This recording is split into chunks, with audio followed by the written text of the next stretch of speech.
नमस्कार साथियों।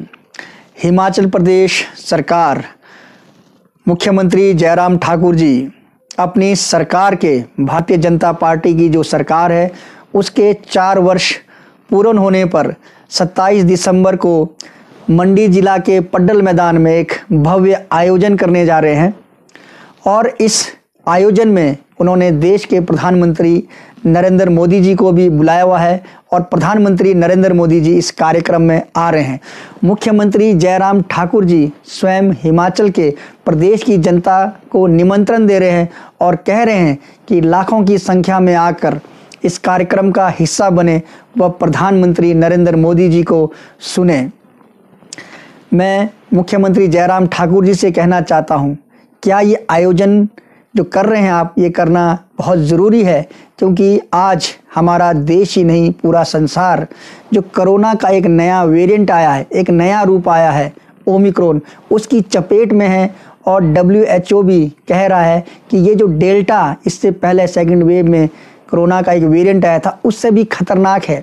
ये बहुत ही तेज़ी से फैलने वाला ओमिक्रॉन नया ये वायरस है। ये 1.5 से 3 दिनों के अंदर दुगना हो जाता है। तो ऐसे समय में जब देश ही नहीं पूरा संसार तीसरी लहर की तरफ जा रहा है कोरोना के, तो लाखों की भीड़ जुटाना, ये भव्य आयोजन करना, क्या मुख्यमंत्री जयराम ठाकुर जी ये सही है? ये मैं आपसे पूछना चाहता हूँ। आज भारतवर्ष के कई राज्यों ने नाइट कर्फ्यू लगा दिया है, कईयों ने सख्ती शुरू कर दी है, कईयों ने 200 से ज़्यादा की भीड़ पर पाबंदी लगा दी है, बड़े बड़े जो सार्वजनिक समारोह होते हैं उन पे पाबंदी लगा दी है। पर आप ऐसे समय में अपनी साख बचाने के लिए, नरेंद्र मोदी जी को प्रभावित करने के लिए लाखों की भीड़ जुटा रहे हैं। क्या मुख्यमंत्री जयराम ठाकुर जी आप इस अपने 4 साल के कार्यक्रम को वर्चुअली नहीं कर सकते, ऑनलाइन नहीं कर सकते? क्यों आप प्रदेश की जनता की जान को खतरे में डाल रहे हैं? क्यों आप इस कोरोना के नए वेरिएंट ओमिक्रॉन का स्वागत कर रहे हैं? मुख्यमंत्री जी, बीमारी फैलेगी, कोरोना फैलेगा, आप सख्ती करेंगे, आप कहेंगे कि सरकार को सख्ती करनी पड़ेगी, आप उसका दोष भी आम जनता के ऊपर लगाएंगे। आप नहीं मानेंगे कि आपसे, सरकार से, प्रशासन से लापरवाही हुई है। आप एक बार फिर कहेंगे हमको लॉकडाउन की तरफ बढ़ना पड़ेगा, हमको सख्त फैसले लेने पड़ेंगे। पर आप जानते हैं किस तरह एक गरीब का चूल्हा चलता है। आप कहते हैं आपने गरीबी देखी है, गरीबी देखी होती तो आप शायद गरीब का दर्द महसूस करते, पर लगता है आप गरीबी भूल गए हैं। कैसे जो मेरा मजदूर जो सुबह दिहाड़ी लगा के शाम को खाना खाता है, कैसे वो अपना पेट भरेगा? जो मेरा छोटा व्यापारी है, जो मेरा किसान है, या अन्य मध्यम वर्गीय परिवार हैं जो दिहाड़ीदार लोग हैं, कैसे जिन्होंने फर्स्ट वेव में अपना सब कुछ खोया, सेकंड वेव में खोया, किसी ने परिवार खोया, किसी कोई आर्थिक रूप से कंगाल हुआ, किसी के कारोबार चौपट हुए। अब थोड़ा उनकी स्थिति सुधर रही है, वो कुछ मेन लाइन में आ रहे हैं, कुछ उनके हाथ खुलने लगे हैं, कुछ उनकी आर्थिक दशा सुधरने लगी है। पर एक बार फिर आप हिमाचल को इस गर्त में डाल रहे हैं, इस बीमारी की तरफ ले जा रहे हैं, सिर्फ और सिर्फ आप अपनी जिद को पूरा करने के लिए, मोदी जी को प्रभावित करने के लिए। जबकि हिमाचल प्रदेश की जनता जानती है कि डबल इंजन की सरकार, चाहे केंद्र में हो चाहे राज्य में हो, फेल हो गई है, हाँफ गई है। इन 4 सालों में हिमाचल प्रदेश की जनता को कुछ नहीं मिला है।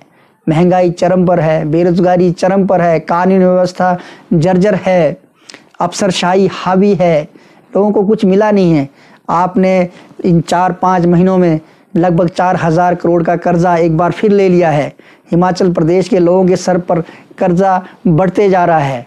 पर आपको तो ये सरकारी पैसे का दुरुपयोग करना है, हिमाचल की पैसे का दुरुपयोग करना है।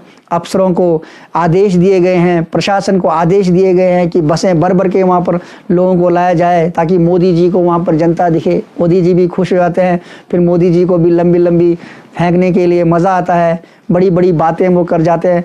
ज़मीनी स्तर पर होता कुछ नहीं है। मोदी जी इससे पहले भी आए, हिमाचल की जनता जानती है, सिर्फ उनको वहाँ पर जुमले ही मिले हैं, चाहे हमारे वो बागवान क्यों ना हो। जब इससे पहले आए थे तो बड़ी बड़ी घोषणाएं उन्होंने बागवानों के लिए भी की थी, तो मेरे बागवान अच्छी तरह जानते हैं उन्हें आज तक मिला कुछ नहीं है। तो मैं आपसे निवेदन करना चाहता हूँ, मुख्यमंत्री जी प्लीज़ आप मेरे प्रदेश की जनता के स्वास्थ्य से ना खेलें, उनकी जान से ना खेलें। मैं प्रदेश की जनता से मैं निवेदन करना चाहता हूँ।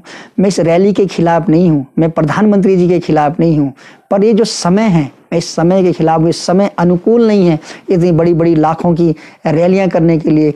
इसलिए मेरे प्रदेश की जनता, चाहे वो मेरे भारतीय जनता पार्टी के मित्र ही क्यों ना हो, उनसे भी निवेदन है कि कम से कम उस संख्या में जाएं। प्रधानमंत्री को आपने सुनना है, आजकल आपके पास मोबाइल है, इंटरनेट है, टीवी है, वर्चुअली आप सुने। बीजेपी के लोग भी ऐसा करें कि अपने कार्यकर्ताओं को, कोई जैसे किन्नौर में है तो किन्नौर में, पूह में, निचार में, कहीं भी अपने अपने हेडक्वार्टर्स में, ब्लॉक हेडक्वार्टर्स में, अपने गाँव में कहीं इकट्ठे करके वहाँ सुना दें, पर ऐसे लाखों की भीड़ में नहीं।